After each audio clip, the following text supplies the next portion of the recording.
Nothing boring about Elon Musk's latest venture, even though it's called The Boring Company. Musk unveiling the company's first prototype of a high-speed tunnel.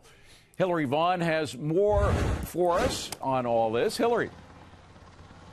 Hey, David. Well, Elon Musk saying he thinks he's cracked the code for a better commute, and all of this hinges on this tunnel that he dug under Hawthorne, California. That's the start. We went on a ride along down what was essentially a car elevator that took us from street level to the underground tunnel level. The plan is to have cars traveling through these tunnels going 150 miles per hour and completely escaping the gridlock above them on the road. There is a catch, though. Only electric and self-driving cars are allowed in the tunnel, but it is not just for Tesla cars. Musk says he created essentially a bumper that can fit over the front tires of any self-driving electric vehicle that will allow people to drive through. So it's also street friendly. But Musk says these tunnels have a lot more potential than just cutting through gridlock. It could change how cities operate and how they're built entirely. I think it's a great idea. Seeing a lot of idea. interest in just utility tunnels, where a municipality can get a big tunnel and then put water mains and electricity lines inside the tunnel, and then they can actually service, like if they had a water main break, instead of it flooding the main street in the city, they can actually go in and into the Boring Company tunnel and fix the water main. Musk has dumped over $40 million of his own cash into this Boring Company project, but he says he's reached out to cities, reach out to him at least 20 every week, interested in these tunnels, whether it's the passenger tunnels or this utility type tunnel that they're also exploring. I must say I'm very disappointed that we're not moving towards flying cars. That's my sort of first hope in this revolutionary age. I'm hoping Elon Musk will go there too. But I guess the question really is, making it only for electric cars, does anyone else think that that's kind of cheesy? Because, after all, regular cars go through other tunnels, so it's quite possible that any car could go through here, right?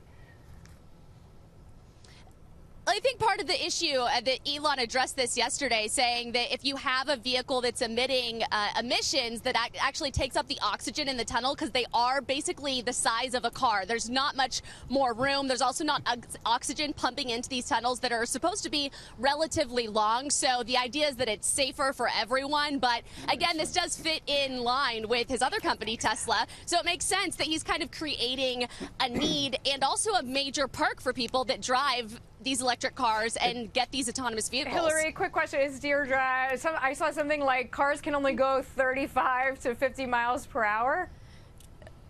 So that was in the test drive that we did. We ended up only going 40 miles per hour on this run. But the idea is that once it's built to scale and it's longer than a mile long, you'll be able to go up to 150 miles per hour. But one thing that's important to point out here, it's the engine of the car that's driving you through the tunnel. You're not on a sled or a skate that's shooting you through the tunnel. Your car is just driving you at that speed. So your car has to also be able to go 150 miles per hour. Otherwise, it's not going to work. It sounds like an interesting idea. I mean, I guess all I have to do is wait like 25 years for electric cars to become more popular, and then this can become a big deal. So it's kind of contingent on that. I hope that if it works out and he gets around to it, I'm not an expert.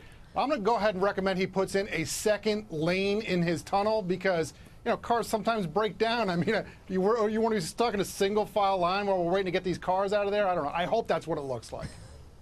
Look, I'm somebody who gets nervous in the water park tubes. I mean, this whole, the claustrophobia of this is astonishing.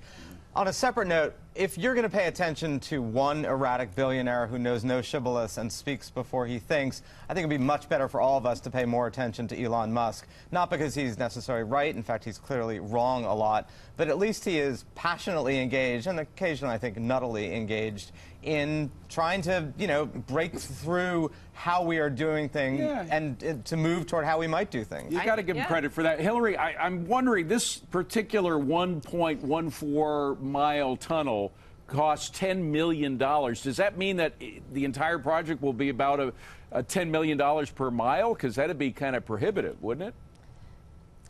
So this tunnel was built with one type of boring machine. They're actually onto their third generation boring machine that's coming out that's supposed to be the fastest, the most efficient, the best ever. And that's really the key here. It's not the idea that we can build tunnels in the ground. That's not a new idea. But the speed and the efficiency is what makes this project, in Elon Musk's mind, actually feasible for revolutionizing public transportation, because it can be built so quickly and basically for a tenth of what he says public transportation costs today, and or he building hates a public traffic. He transportation says this network. would eliminate traffic. He calls traffic acid on the soul, and I have to agree with him on that. And he does think outside of the box, so we got to give him credit. Hillary, thank you very much. Great to see you.